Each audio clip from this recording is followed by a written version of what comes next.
for anybody out there who is experiencing suicidal ideation to just know you are not alone. You are not a burden. We want you here, and that you are unique and so important to the world. If you just hold on for a bit longer, it will pass.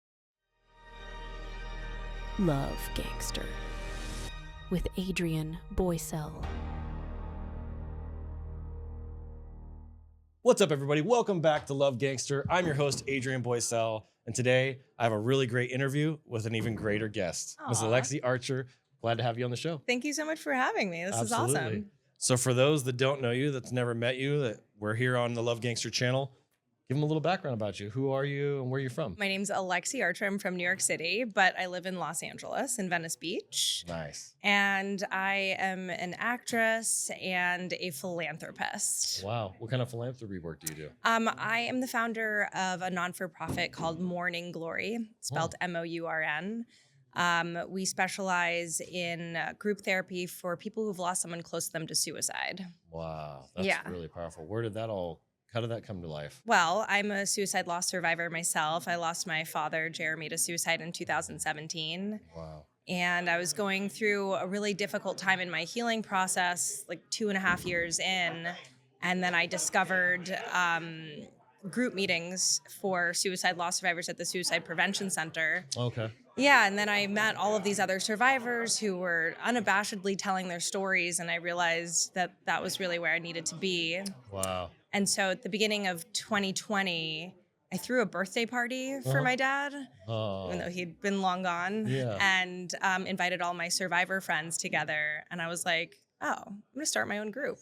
Wow. And so we've been going strong now for the last 4.5 years, and made everything official last year with the registration of the 501c3. Well, I've actually never shared this with literally anybody outside of like my family and even really close friends, very, very close friends, is I lost my uncle in 2017 to suicide. He hung himself from a telephone pole with an electrical cord. Oh my God, I'm so sorry. It was devastating because he left behind my little cousin who was only 4 years old at the time, who I ended up raising. And so I know what that's like. I've experienced that, and the mental health runs through my whole family for many people. This is not the first person that we've lost in my family. So I think that's amazing. I've talked to so many philanthropists and people that are doing social impact stuff, but it's very, very rare I've ever heard anything in the suicide space. Yeah. So you're feeling a huge need that I feel like goes completely unnoticed. Oh, well, thank you for that acknowledgement. Yeah. My condolences for your loss. Thank you. And yeah, it's really, when people leave their children behind, especially, I mean, old and young, but being that little, it's, does your niece know yet? Oh yeah. Yeah, no, he knew. Oh, it's your nephew. My little cousin, he knew almost immediately after, like within weeks. He's like, my dad killed himself. And I was like, at 4 years old, he knew. Oh. And it was just really sad. And he was in a really bad situation with his mom and toxic environment. So I actually took him in at that point and raised him for a year by myself. Good for you. You're a saint. No, thank you. That's what family does, right? Yeah. That's what good people are supposed to do. Absolutely. So that's insane. I guess, man, this is very good. Chris, my business partner, Chris, just picked the perfect person. So he even got me a little flustered. So on the acting side, I know you do some acting. Tell me about that. How did that start, and kind of where are you headed with that? Well, I've been an actress for most of my life, and it became very important to me to get involved with projects that have a grief component. Mm-hmm. And so I had a hit film that was top 10 all the way up to top 3 on Netflix called The Vanished, which is a thriller with Anne Heche and Thomas Jane. Wow. And there's a really cool grieving component to the movie. And other than that, I've done lots of sitcoms. I was on Will and Grace and Two Broke Girls, nice. Which I do really, really love comedy. Yeah. And to kind of like circle back to the work that we're doing with the charity is I do public speaking, but with a comedic twist. So I talk about survivorship and I make fun of myself a bit just to keep it light. That's right. So that we can, have a palatable way to have a really difficult conversation, which is part of my life's goal. Mm-hmm. Because really the stigma with suicide and suicide loss survivorship in large part is happening because people aren't talking about it. That's right. And it's a hard thing to talk about. It really is. And there's so much shame and regret. and guilt that it really has. I think we've been living in this world where there's so much silence, but as we know, silence can be deadly. Absolutely. And so I really wanted to take it upon myself to not be silent as a survivor. My dad had written in one of his suicide notes that if we wanted to not tell anybody and make up that he died in some other way, and I carried that with me for a while, and I was like, am I going to tell people? Should I tell people? Am I going to get to be known as the girl whose dad killed himself? Yeah. And I just, when I was introduced to other survivors and saw their courage, I was like, this is amazing. And I'm like, and we need a spokesperson. So I guess that's got to be me. It's going to be you.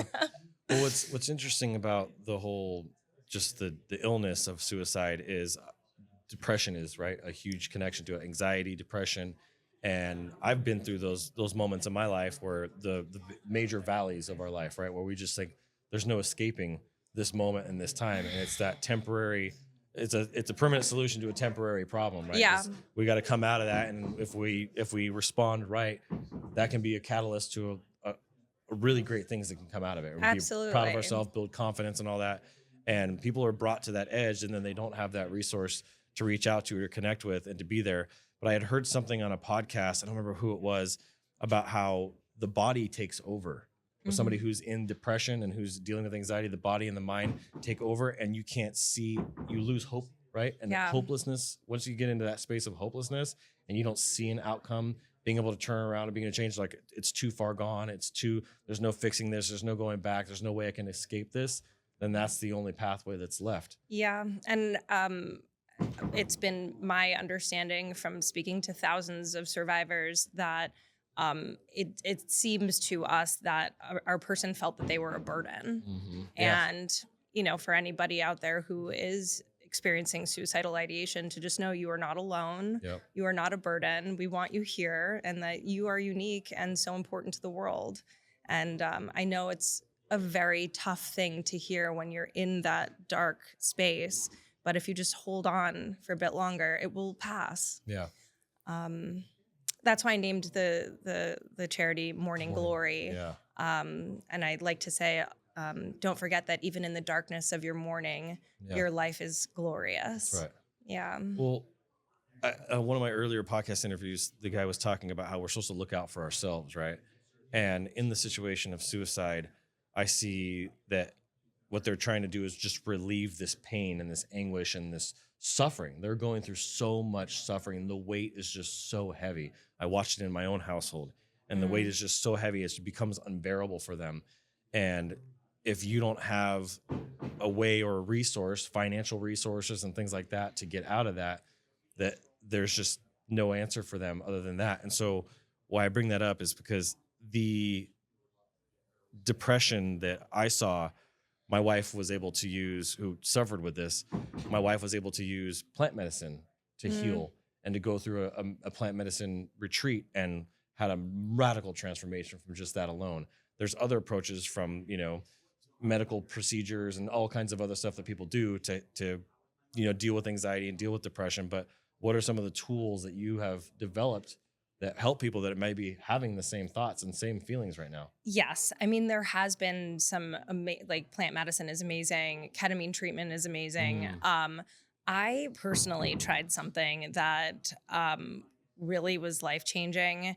Unfortunately, it's not on every corner. It's not there. It's pretty coveted because there's only 2 machines like it in the country, but it's called electromagnetic brain pulsing. Yeah, I've heard about that one. Yeah. Yep. So they do, I'm really happy that you've heard about it because a lot of people haven't. And I think that I feel like the more we talk about it, maybe the more resources that we'll be able to create. Absolutely.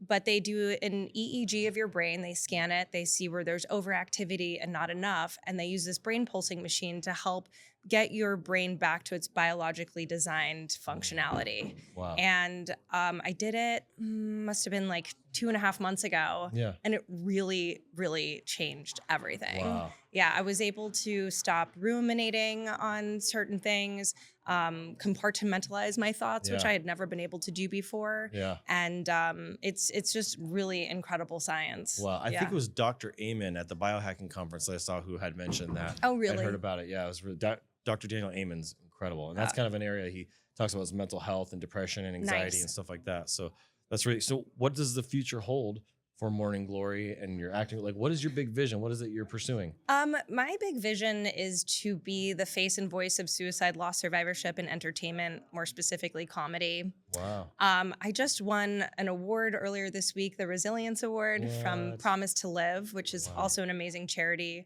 The woman who runs it, Brandy Vega, her daughter is a suicide attempt survivor. And we just did an amazing gala event at the Avalon Theater in Hollywood earlier this week. And it was an amazing honor. I think it'll be really great in terms of just getting the word out about Mourning Glory. Yeah. And so I also do public speaking with that as well. Oh, okay. I've got a blog, we've got a YouTube channel. Wow. And so really, basically, our group has become so advanced in terms of our grievership that I think it's really important that we're able to actually show where you can go. Mm-hmm. That, of course, grieving comes in waves, and you don't really, some days you'll be feeling up and some days you'll be feeling down, but that it can get better, and that in any circumstance, anything you've been through in your life, if you can find other people, and you can now with the internet, that have gone through a similar experience, to find your community. And if you don't have it, create your own. Yeah, I mean, with my uncle passing away, he had threatened to do exactly what he had done for over 20 years. Really? The same exact thing he had said he was going to do, making threats about it all the time. And he had such a rough childhood, such a rough upbringing, spent a lot of years in prison. I feel like he just had complete hopelessness, that he just kind of gave up.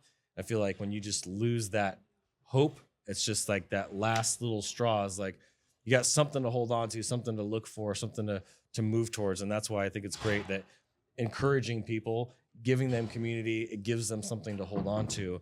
They have a community, they have friends, they have people that probably will consider lifelong friends and family even. Yeah. No, that, we are, at Mourning Glory, we are 100% a family. Wow. And your chances of being suicidal yourself are 50% higher if you've lost someone close to you to suicide, which is like an insane statistic. Yeah. And so I've had clients that were suicidal themselves, but because of the community, they're like, we got to all stick together. Wow. So your YouTube, you mentioned the stuff that you're doing, is that all under the Mourning Glory brand? Yes. And I have my own brand as well, because I'm an actress. So I've got my own Instagram. Mourning Glory, we just started our YouTube channel because though we've been recording all of our Zoom group meetings for the last couple of years, I feel like we really just got to the point where it was like, okay, this is good for public consumption. This is really good for even someone that might be having suicidal ideation to kind of see this is what happens to the people that you love. Absolutely. And maybe they'll even get to see how loved they are by that being reflected from us. I'm 7.5 years in. I have people in my group who are well over 10 years, and we're still doing the work because we loved that person so much, and we're so affected by this complex grief that we still have to come together in order to support each other. Yeah, I remember the very first time in my life where I experienced it. My brother had a best friend when he was in elementary school, and the kid was like 8 or 9 years old. He hung himself from his closet at that young age, and that's super rare, right? It's to see it at that young, becoming more and more not rare. Really? Unfortunately, kids as young as 5. It's very often now you're seeing 10-year-olds, and it is an atrocity to mankind. I mean, it is just shocking when you see it. It was. I mean, my brother was like, it rocked our whole community was rocked by it. It was unbelievable. Of course. That 8-year-old little boy, it was just like, what? I know. It's really, really, really a shame. And, the best thing that I know how to do is to have the conversation. That's right. I mean, the fact that you've been doing this podcast and and I'm so proud of you. Honestly, thank you for your vulnerability and for sharing that with me. For sure. And I that's not lost on me at all. Awesome. Awesome. And I'm really sorry for your loss and your family's loss. That must have been, and it still is probably. It's heavy. Yeah. I mean, because that's my mom's brother. And then the following year after that, my mom's sister, my aunt, passed away from alcohol. So between addiction, mental health, it was just run rampant. So I feel like I'm the first person in my family to be able to break that family tree and change the family tree and break those generational curses. Hell yeah. And then my daughter's gotten a completely different, she's going to have a whole different trajectory, which I'm just super grateful for. So I think just having those conversations, being able to be open about it and being transparent is the way that, I know my daughter's going to watch stuff like this in the future, right? And she's going to be able to act and help, and hopefully other people will be able to do the same thing and start having conversations with their kids and people. Cause like I said, 8 years old, like that's a serious deal. And maybe if somebody could have just had a conversation with him, could have prevented that, right? Yeah, absolutely. You know, having a household, which clearly it sounds like you do, where you talk about mental health and how people are feeling, and create a space where vulnerability is welcome, I think is really, really, really important. Absolutely. Unlike your uncle, my dad was very quiet about his depression. Wow. And he didn't share. And sometimes when people do, you still, you know, but you know, I think moving the needle forward is in showing the fallout of what can happen. Yeah. And then in also being able to provide support by creating, you know, you have a community within your household, and you've created a community there where people feel that they can share. Yeah. And I think that that's a great, great, great, great first step. Yeah. And I think that was the thing I was going to mention earlier that I forgot. It was like, people think that it's selfish. And it's like, it's not selfish from where they're sitting at and the perspective. And that's where the shame comes in. Exactly. They feel like they're doing their family wrong by doing this, but they don't see any other way. Exactly. And so, and that's what makes things worse. If they were just able to not feel that shame and not think that it was selfish, and they're being you're just being selfish, right? It just exacerbates the situation. It does. And I've heard people say that, that it's selfish many times. And I feel like they can't see the bigger picture of like, we need to have more empathy and compassion for each other. That's right. To think that someone would just do something like that to just like hurt other people is almost it's just being so out of touch, you know? So I think greater empathy and greater compassion is like the way forward. And it all starts with having conversations like this. Man, so every episode I end with a challenge. Oh. What is the challenge that you want to give to people that they can go do today to make somebody else's life better? Because the unhoused population is generally affected in large part because of mental health. Yeah. I make an effort to check in with my local unhoused friends and get them a meal, or even grab them a pack of smokes at the corner store and make sure that they're seen. I have this one lady who I love. Her name's Melanie. She lives a few blocks away from me, and I drive a golf cart in Venice. And she the other day asked me to play her a song because she doesn't have access to music. Yeah. So I sat in my golf cart and played her a song and got her a snack, and we had a really wonderful time. And it didn't cost me a lot of time. It didn't cost me a lot of money. It didn't cost me a lot of energy, but it sure felt amazing, and it definitely made her day. You'll never go broke from giving. Absolutely. So that's your challenge, is go out there and buy, like she said, even the pack of smokes, some food, a snack, maybe an ice cream, who knows, something to cheer up that person and bring them some joy in their day. That's your challenge. I want to hear about it. Drop it down in the comments. Let us know. Drop her a message online. Check out Mourning Glory, MOURNING. Yes. And check it out. Report back to us. You'll be swimming with the fishes, capiche? All right, that's the episode. Thank you guys so much for tuning in. Thank you so much for being on this. Thank you so much for having me. This is great. We'll see you guys on the next one. I'm Adrien Boysel, and as always, keep looking up. We came here to fill the void. I am love. I am peace. I am joy that can never be destroyed. I am love.